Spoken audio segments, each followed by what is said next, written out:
Pozdravljeni v oddaji Pregled tedna, v kateri vas obveščamo o dogodkih iz preteklega tedna na območju slovenske Istre.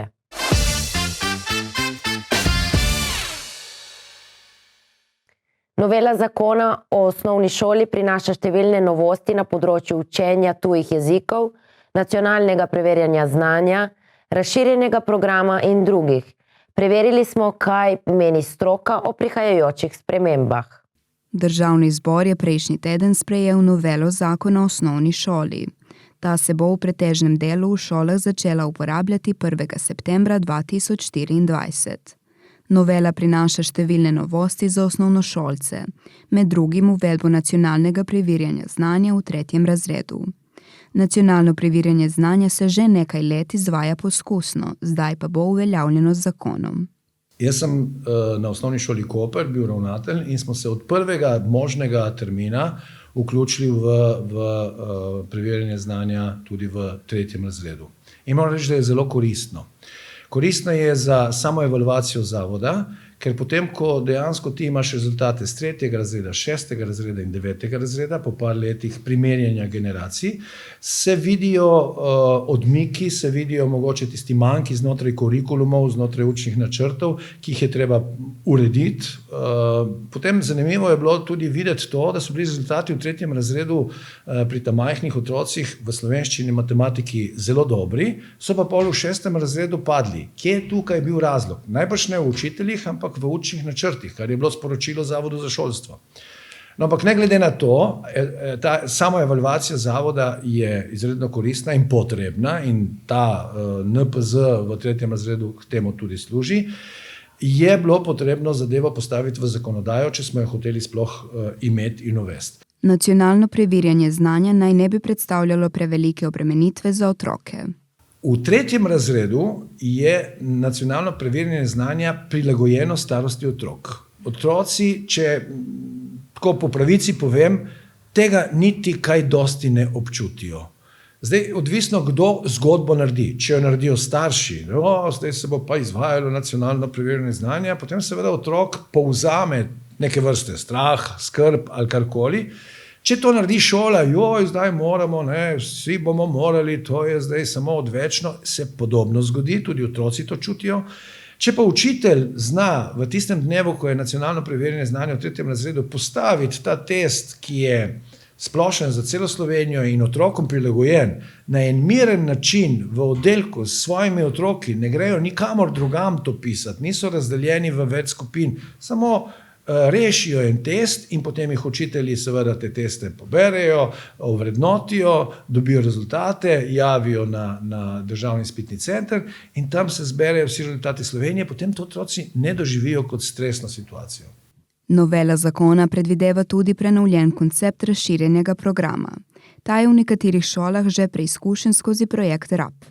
Predvideva ureditev časa pred poukom in po pouku z izvajanjem vsebin s področji gibanja, zdravja, kulturne in državljanske vzgoje in tako naprej. Vse te dejavnosti, ki niso dejansko vezane na pouk, sodijo v ta razširjen program. Kaj je zdaj zanimivo? Da bomo šole imele te dejavnosti sistemizirane, kar pomeni, da jih bo država plačevala v rednem delu učitelja, ne tako, kot je bilo do zdaj, da je bil učitelj in potem kot 100% zaposlen učitelj in potem imel še nekaj interesnih dejavnosti, ki so bile ekstra plačane. Ne, zdaj bo znotraj svojega poklica lahko opravljal kot uro pedagoško tudi interesno dejavnost. Pa še kaj drugega je tukaj. Recimo na tak način so bile organizirane dopolnilni in dodatni pouk sta bila tako organizirane. Ampak zdaj se bo še to razširilo. Po novem naj bi bil prvi tuji jezik obvezen tudi v 1. razredu osnovne šole. To za mnoge ne bo velika sprememba, saj se večina otrok že tako ali tako udeležuje pouka angleščine od 1. razreda. Potem smo tako daleč razvili zadevo, da smo staršem povedali, če boste v večini ali pa celo vsi izbrali ta neobvezni izbirni predmet v 1. razredu, bomo lahko ta predmet postavili tudi v urnik. Pomeni, da ne bo potrebno to imeti pred uro ali pa po zaključku pouka, ampak bo lahko že v urniku, bo lahko 2. šolsko uro ali 3. šolsko uro, če boste vsi. Če bi kdo ne izbral, bi imeli takrat problem varstva tistih otrok, ki ne bi hodili k angleščini, recimo v 1. razredu. Večina staršev je izbirala to možnost in otroci so se že v 1. razredu igraje učili angleškega jezika. Nekateri poslanci so bili odločni nasprotniki sprejema novele. Sprašujejo se zlasti o smiselnosti sprememb na področju nacionalnega preverjanja znanja. Obstaja možnost, da bo proti noveli vložen veto. Jaz razloge za veto ne vidim. Vse zadeve, ki jih je zdaj zakon prinesel, bodi si eksterno preverjanje oziroma nacionalno preverjanje znanja v 3. razredu, potem angleščina, potem razširjeni program, pa še nekaj drugih zadevic, so recimo tudi določilo, da NPZ v 9. razredu vpliva na oziroma pogojuje vpis v srednje šole, kadar je to potrebno. Vse te zadeve so v bistvu samo formalno postavljene v zakonodajo in so že prej bile v praksi in preizkušene in narejene tako, da se jih je praksa lotevala sproti in jih je tudi oblikovala do te mere, da so zdaj bile zelo enostavne za jih implementirati oziroma za jih uzakoniti, ker so že veljale na terenu. Balog dodaja, da novela usmerja tok razvoja šolstva v Sloveniji skladno s tem, kar pripravlja skupina za pripravo nacionalnega programa vzgoje in izobraževanja do leta 2033.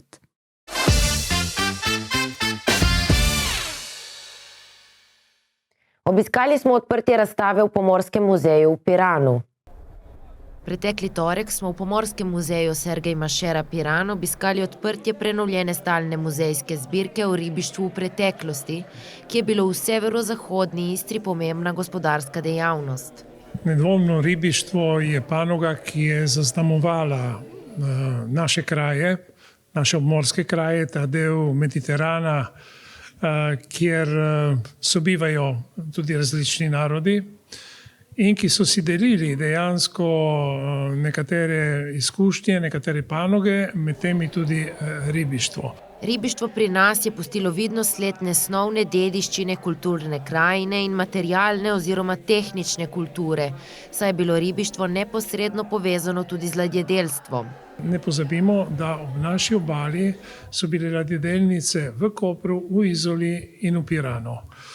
Žal, tako kot so propadle ladjedelnice, s časom je propadlo tudi ribištvo. Zato je naloga muzeja, da predstavi, da pripoveduje o zgodovini in o zgodbi ribištva pri nas, o njihovih akterjih, o barkah, o čolnih, o ladjah, o ljudeh, ki so se žrtvovali za to, da bi z ribištvom preživeli in zato, da bi tudi družbi nekaj pustili. Danes je ribičev malo in tudi teji imajo težave. Slovenija namreč nima niti več odprtega morja. Z ekonomskimi conami sta si naši sosedi, Italija in Hrvaška, prilastili tisto, kar je bilo včasih mednarodno. Ostajajo omejeni na priobalno ribištvo, ki je bolj vezano na turizem in na v bistvu manjšo ponudbo, kot je bilo ribištvo v časih ribiške industrije. Zbirka o ribištvu na slovenski istrski obali v preteklosti je postavljena ob stopnišču muzejske stavbe.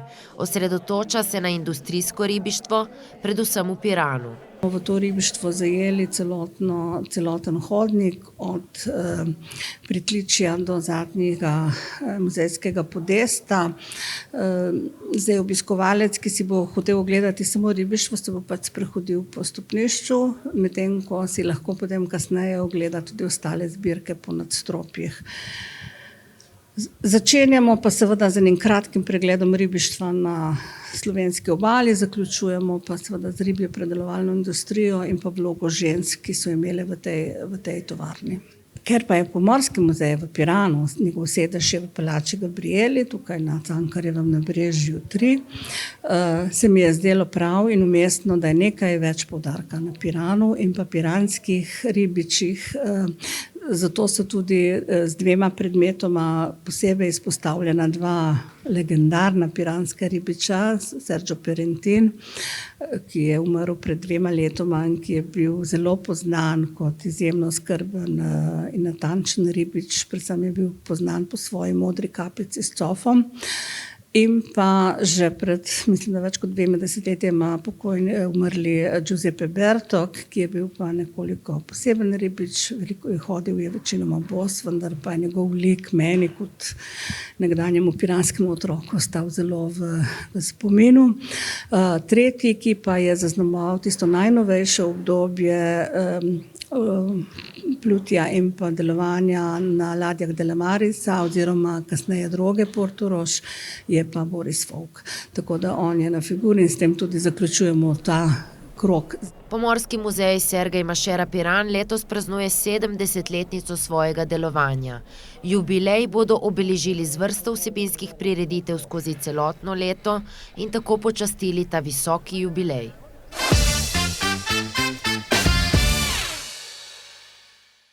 Dela pri izgradnji kabelske kanalizacije za električni daljnovod med Koprom in Izolo vzdolž obalne hitre ceste H6 bodo prišla v sklepno fazo, ki terja predvidoma enomesečno popolno zaporo cevi predora Markovec iz smeri Izole proti Kopru. Od 4. marca 2024 bo tako promet urejen dvosmerno skozi sosednjo predorsko cev. Gneče skozi predor Markovec še ne bo konec. Zaradi gradnje kabelske kanalizacije za električni daljnovod med Koprom in Izolo bo cev predora Markovec iz smeri Izole popolnoma zaprta. Od 4. marca bo tako promet urejen dvosmerno skozi sosednjo predorsko cev po enem pasu vsako smer vožnje. Takšen režim naj bi trajal do 29. marca. Med 30. marcem in 25. aprilom bo sledila še polovična zapora predorske cevi v smeri Izola-Koper. V tem času naj bi podjetje Eles, ki vodi naložbo gradnje novega kablovoda, dela tudi zaključilo. Sicer je Eles deli pričel že 10. januarja lani. Zaradi visoke turistične sezone in skladno z dogovorom z upravljalcem hitre ceste Darsom so bila dela začasno ustavljena. Podajajo razloge, zakaj izgradnja še ni dokončana v podjetju Eles. Bo po prvi polovici marca odstranjena tudi delovna zapora na odseku istrske hitre ceste med priključkom Koper Center in Bertoki proti Ljubljani, ker Dars sanira prometno signalizacijo.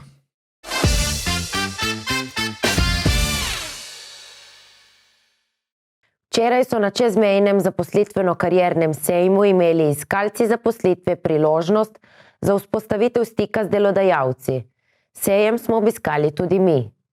Včeraj se je v areni Bonifika v Kopru odvil čezmejni zaposlitveno-karierni sejem, ki sta ga organizirala koprska območna služba Zavoda za zaposlovanje v sodelovanju z mrežo EURES.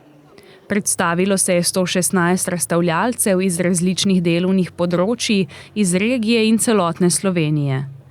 Brezposelne osebe in iskalci zaposlitve, ki si želijo spremeniti zaposlitev, ter dijaki in študentje so se lahko na sejmu povezali s potencialnimi zaposlovalci.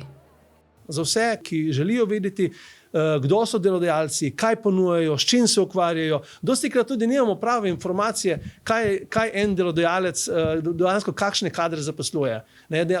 Recimo osnovne šole. Mislimo, da zaposlujejo osnovne šole samo učitelje. Ne, osnovne šole zaposlujejo tudi administrativni kader, tudi knjigovodje, računovodje, čistilko, kuharja, vzdrževalca. Tako da ena prepoznavnost, eno poznavanje trga dela in ponudbe je tudi še en dodaten vidik sejma. Letos so se ponovno odločili za čezmejno sodelovanje, zato so vzpostavili povezavo z mrežo EURES, ki podpira prost pretok delavcev. Letos obeležujejo že 30 let delovanja. V praksi delujejo EURES svetovalci, ki nudijo informacije, nasvete in pa tudi posredovanje delodajalcem. Vsakemu, ki jih karkoli zanima, naprimer o delovnih in življenjskih pogojih v različnih državah EU. EURES svetovalci so povsod v Evropi, v Sloveniji in tudi po vseh državah Evropske unije in Evropskega gospodarskega prostora. Zlasti pa je EURES mreža aktivna v obmejnih regijah, kot je naprimer ta regija v Kopru, med Slovenijo, Hrvaško in pa Italijo. In za ta namen imamo tudi posebna partnerstva, zato da ta trg malo bolj enotno deluje in da se vsi partnerji na tem območju povezujemo. Konec januarja 2024 je bilo po podatkih območne službe Koper registriranih 3657 brezposelnih oseb, kar je 7,1% manj kot januarja 2024. Povprečni čas brezposelnosti je znašal 18,2 meseca. Seveda imamo največ povpraševanja tradicionalno na našem področju po gostinskem kadru, po kadru za delo v logistiki, za delo v zdravstvu, socialnem varstvu, v proizvodnji, ampak mi smo tukaj na sejmu zdaj želeli ponuditi, da je čim bolj zanimivo za vse iskalce zaposlitve, ker dejansko res delodajalci iz vseh panog potrebujejo kader. Zelo veliko delodajalcev iz javne uprave danes, z področja izobraževanja, z področja informacijske tehnologije, z področja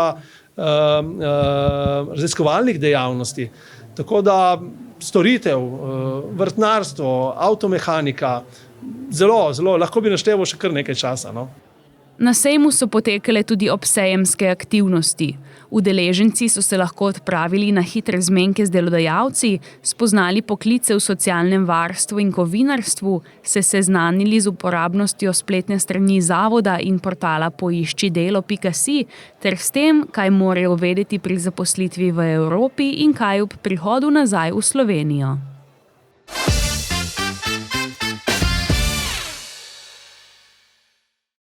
V sredo je potekala 13. redna seja občine Piran. Piranski občinski svetniki so na 13. redni seji najprej potrdili odstop Mije Boter Marasovič iz liste Andreja Korenike, ki jo bo nadomestil svetnik Gašper Mahnič iz liste Andreja Korenike. Odločali so glede koncesije za naravno kopališče Meduza v Portorožu v prvem branju, dokončno odločitev pa bodo sprejeli šele v drugem. To kopališče že 30 let brezplačno uporabljajo hoteli Life Class Hotel Spa Portorož, za uporabo plaže pa se zdaj zanima tudi hotel Marko. S tem odlokom želijo družbi Istrabenz Turizem, ki je lastnica hotelske verige Life Class Hotel, zaračunati za uporabo plaže Meduza. Začeli se bodo postopki priprave participativnega proračuna. Nekateri svetniki menijo, da je znesek, ki ga bo piranska občina namenila za to, gre za 160.000 evrov, prenizek. Svetniki so dali zeleno luč predlogu menjave zemljišč s kmetijsko zadrugo Agrarija. Gre za zemljišča ob nekdanji klavnici v Dragonji in obrtni coni Lucija. Poleg tega so potrdili tudi predlog zdravnikov o zmanjševanju obveznosti popoldanskih izmen za ambulante družinske medicine in pediatrije, s čimer naj bi piranska občina poskušala pridobiti dodatne zdravnike. Nazadnje so svetniki podprli tudi sklep, ki narekuje podražitev uporabe javnih sanitarij v Dantejevi ulici v Piranu, ki bo namesto 50 centov stala 1 evro. Na koncu so potrdili tudi poslovni načrt okolja Piran za letošnje leto ter predlog reorganizacije občinske uprave.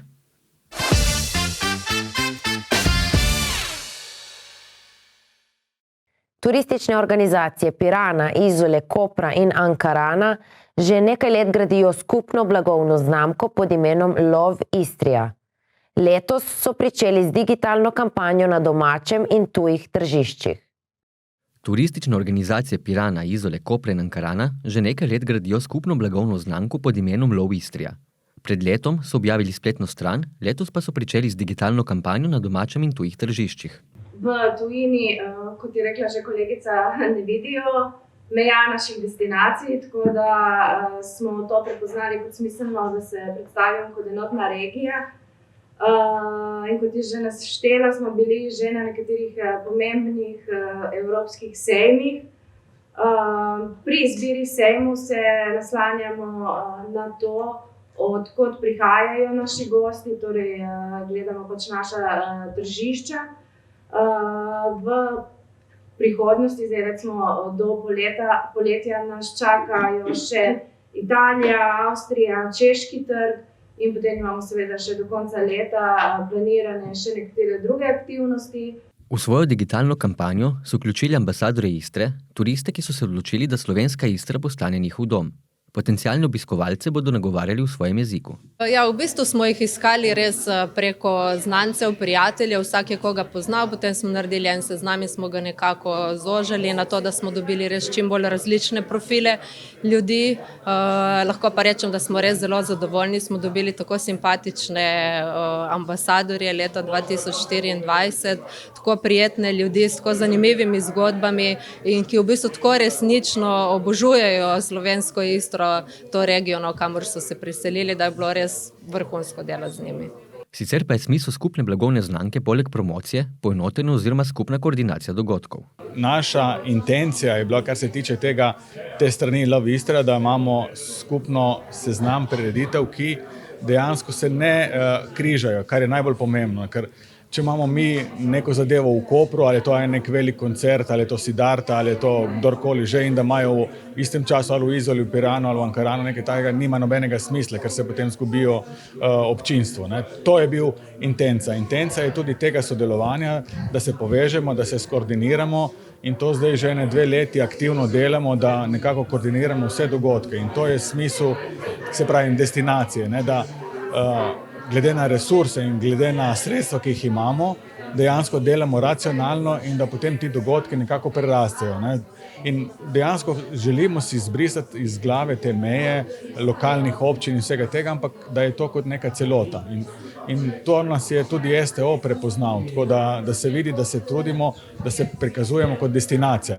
Ferlug je povedal še, da bo znamka Love Istra stalno prisotna tudi na tržaškem letališču Ronki.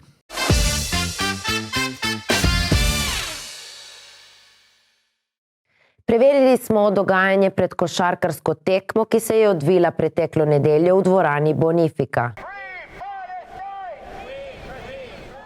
V Kopru je preteklo nedeljo potekala košarkarska tekma med slovensko in izraelsko reprezentanco v sklopu kvalifikacij za Evropsko prvenstvo 2025.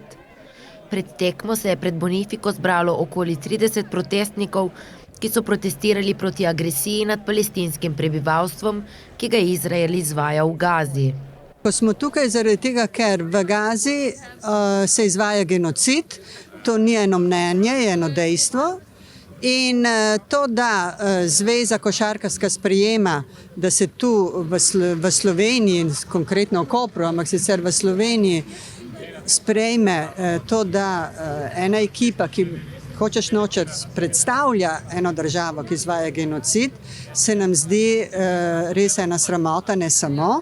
Bi tudi upozorila, da pred 2 leti nobenemu ni prišlo na misel, da bi se dalo pod diskusijo to, da se je izključilo Rusijo. Medtem ko sedaj pa seveda zgleda, da je kot en bojkot. To se ne gre samo za bojkot, to se gre prav za konkretno resnico, ne, da se izvaja en genocid in se ne bi smelo tega dovoliti, po našem. Zaradi nasilja v Gazi je bil protest pričakovan vnaprej, zato je policijska postaja Koper poskrbela za poostreni policijski nadzor. Protest je potekal mirno in brez incidentov. Prisotni so bili tudi protestniki iz Trsta. Boicottiamo Israele e diamo un messaggio di boicottaggio a tutto il mondo perché come il Sudafrica così ha vinto il boicottaggio e poi Mandela ha dato il messaggio di pace, noi speriamo che ci sia un boicottaggio anche verso Israele in modo che ci sia un messaggio di pace per la Palestina che in questo momento sta subendo degli atti di violenza, di massacro e di genocidio. Poleg protestnikov so se pred dvorano Bonifika pred pričetkom tekme zbrali tudi navijači, ki so čakali, da vstopijo v dvorano, zato smo tudi njih vprašali, kaj menijo o protestu. Dajte mi povedati, koliko smo mi krivi tega? Zakaj se ne bi mi veselili pa podpirali naše reprezentance, ki ni nič kriva temu? To je kriv vrh, to je kriva politika, šport nima nič s tem. Ja, mislim, na en način ni prav, ampak mislim, da se šport pa to ne bi smel skupaj dajati. Ker to je ena stvar, politika je pa druga stvar, ampak pač nimam jaz kaj za reči tako. Zaradi varnostnih razlogov obiskovalci v športno dvorano niso smeli prinesti zastav tujih držav in transparentov. Druga tekma kvalifikacij za Evropsko prvenstvo se je končala z zmago slovenskih košarkarjev.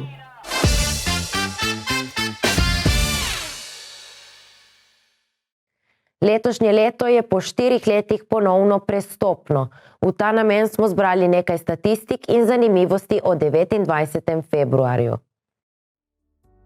Letošnje leto je prestopno, kar pomeni, da je imel mesec februar 29 dni. To tudi pomeni, da so letos na svoj račun prišli tako imenovani smolčki oziroma osebe rojene 29. februarja. Letos so po 4 letih lahko svoj rojstni dan ponovno praznovali na točen datum. Takšnih oseb je v Sloveniji 1329.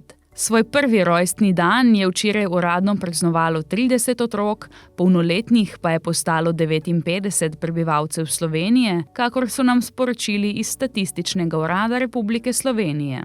Do uvedbe prestopnega leta je prišlo že pred začetkom našega štetja, in sicer zato, da ne bi prihajalo do zamikanja letnih časov. Običajno leto traja 365 dni in slabih 6 ur, zaradi česar je vsako 4. leto v gregorijanskem koledarju daljše za en dan. Tudi nekaj znanih osebnosti se je rodilo na ta dan. To so eden najbolj znanih arabskih pevcev na svetu, Khaled, že pokojna francoska filmska igralka Michelle Morgan, ki je veljala za eno največjih francoskih igralk 20. stoletja, ter italijanski operni skladatelj iz 18. stoletja Gioacchino Rossini, ki je bil mojster komične opere buffe. Pa še zanimivost, po irski tradiciji je datum 29. februar znan kot dan, ko ženska pade na kolena, poklekne pred svojega partnerja in ga zaprosi za roko. Leta 1288 pa naj bi škotska kraljica sprejela zakon, ki je na ta dan moškim prepovedal, da bi zavrnili žensko snubitev.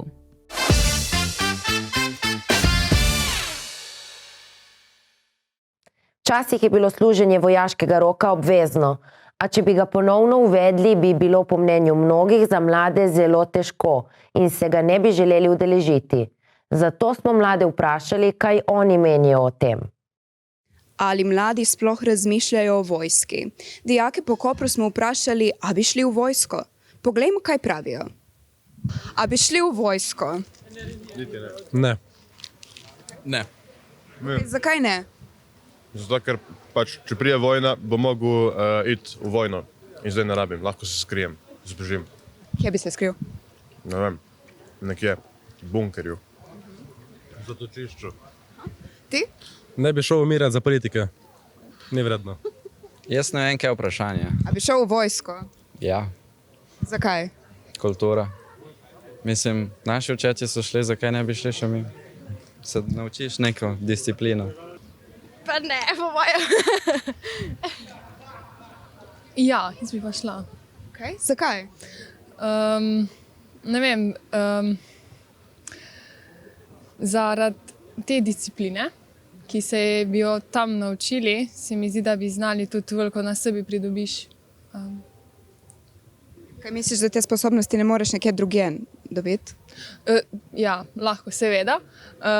Ampak se mi zdi, da to je taka izkušnja, ko bi mogli vsi, moje, iti čez, da se tudi pripravimo na možno, kar bi se lahko zgodilo. Kaj pa ti? Ne vem, po mojem, mislim, ne, da je preveč strogo, ampak morda ne bi vzdržala tega tempa, sicer verjamem, da bi se s časom navadila, ampak ja, kot reka ona, res, da se navadiš neko red in disciplino in je dobro za življenje, no, po mojem. Vi? Zakaj ne? Ne vem, se mi ne da. A bi šli v vojsko? Ne. Zakaj ne? Ker, ne vem, nisem še nikoli držal pištolja. Pa kaj misliš, da se ne bi lahko naučil? Ne, imam neki, tako, gležen me boli, pa verjetno me ne bi pol vzeli, ker ne bi mogel niti test. Sem bolj za generala, tako, za spremljanje situacije, pa tako. Kaj pa ti? Ja, jaz mislim, da bi večina fantov mogla iti. Ti tudi. Ti šla v vojsko? Mislim, jaz, če bi bila, ti bi definitivno šla v vojsko in če bi bilo obvezno za ženske, bi tudi šla. Zakaj misliš, da bi to bilo dobro? Zato, ker nihče več ni discipliniran in ne pozna, večina mladih sploh ne pozna nobene discipline, niti postelje za sabo se ne pospravi več in to je, ja, pač to je ena od teh stvari, zato mislim, da bi bilo fajn, da grejo. Da gremo. Okay. Kaj pa ti? Jaz tudi ne bi šel v vojsko. Zakaj ne? Ne vem, zato, ker se mi ne zdi smiselno iti. Kaj pospravljaš posteljo za sabo? Niti približno. Pač tipo za tabor ali realno? Realno. Ne. Zakaj ne? Pač me druge stvari bolj interesirajo kot to in ne vem, če sem pripravljena tudi, da bi nekaj takega naredila za svojo državo. A misliš, da bi bilo cool, če bi vojska bila obvezna? Odvisno od neke mire. Če bi šle do neke starosti, naprimer 18+, mogoče ja, ampak pod to starostjo pa ne. Jaz ne bi neki želel iti v vojsko. Ne vem, če je bilo potrebno, bi po mojem šel, ampak če bi hotel, pač ne, ne bi hotel iti. Ja. Zakaj? Ne vem, je zanimivo. Pa tudi ljudje okoli mene so, tako pač poznam. In je zanimivo preživeti v naravi in vse, da znaš. Kaj ti je najbolj zanimivo? Zamujamo na uro, ampak ne vem, da se znajdeš, da znaš preživeti, pač, da si tudi brez stvari lahko poskrbiš zase.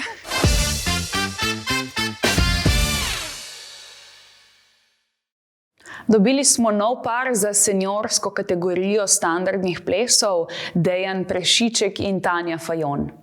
Ministrica je sicer morda malo preveč zamigala z boki, namreč v začetku tedna je bila hospitalizirana zaradi možnega vnetja ledvic.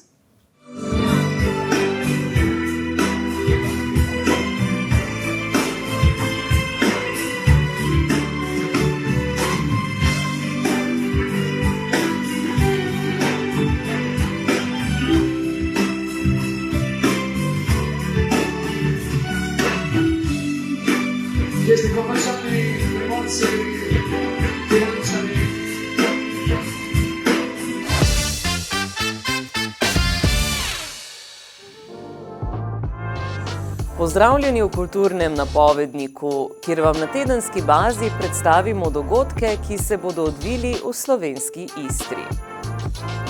Pričenjamo s sobotnimi dogodki. Torej jutri, 2.3. se bo v Kulturnem domu v Izoli odvila gledališka predstava za otroke z naslovom Pikina velika pustolovščina. Pričetek ob 17. uri. Ob 19. uri sledi 55. pevska revija Primorska poje, kjer se bo predstavilo kar 6 pevskih zborov iz južne in severne Primorske. Dogodek se bo odvil v dvorani Gračišče. V nedeljo 3.3. se bo v gledališču Tartini odvil koncert zasedbe Piran Express. Pričetek ob 19:30 minut. V torek bodo v okviru Koper 1500 in domoznanskih torkovih srečanj s kulturno dediščino Literarni biseri knjižnice Koper ob 18. uri v protokolarno prireditveni dvorani svetega Frančiška Asiškega svečano predstavili edini grški kodeks v Sloveniji. Na isti večer se bo v piranskem Media domu odvil akustični koncert v sklopu seriji večerov Unplugged at Media Dom. Tokrat se bo predstavila zasedba Argo. Pričetek ob 19. uri. Pol ure kasneje ob 19:30 minut pa se bo v dvorani Pokrajinskega muzeja Koper nadaljeval cikel Amabile, kjer se bo tokrat predstavil godalni kvartet C'est la vie. V četrtek se bo v Auditoriju Portorož odvila proslava ob slovenskem dnevu pomorstva, ta se bo pričela ob 17. uri. Ob 19. uri pa se v galeriji Alga v Izoli lahko udeležite otvoritve razstave Aljoša Križa z naslovom En giro s Čopičem brez bližnjic. Ob 20. uri sledi stand-up komedija Strast dojenček in Rompompom v družbi Vida Valiča. Ta se bo odvila v gledališču Koper. V petek 8. marca na dan žena sledi kar nekaj večernih prireditev. Ob 19. se bo v Kulturnem domu v Izoli odvil koncert posvečen temu prazniku. Nastopil bo Pihalni orkester Izola. Ob 20. uri pa se lahko odpravite v Auditorij Portorož, kjer se bo odvila gledališka komedija z naslovom Fejmiči, sama sta najboljša. Ob isti uri pa bo v Hangar baru nastopil Elvis Šahbaz in ker je koncert posvečen dnevu žena, bodo le-te imele prost vstop. Prisluhnimo njegovi skladbi Škratkova.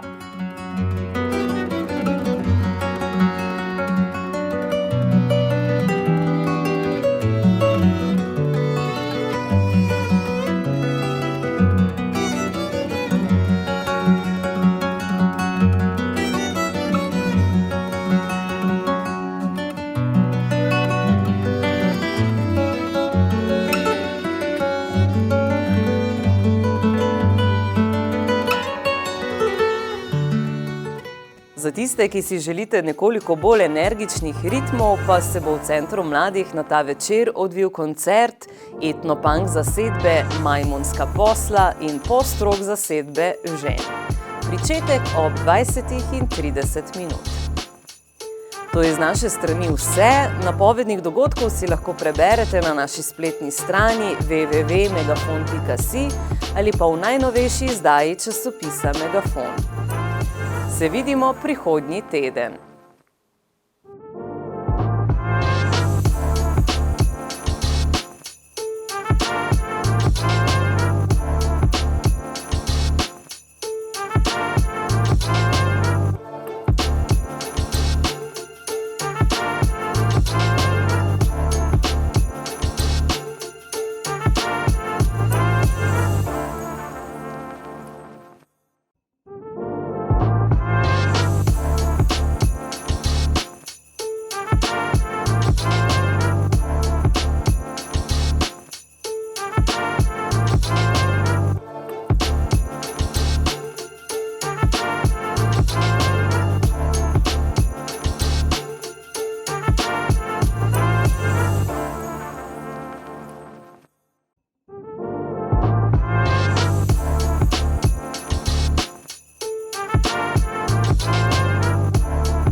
Hvala za vašo pozornost in lep pozdrav do prihodnjič.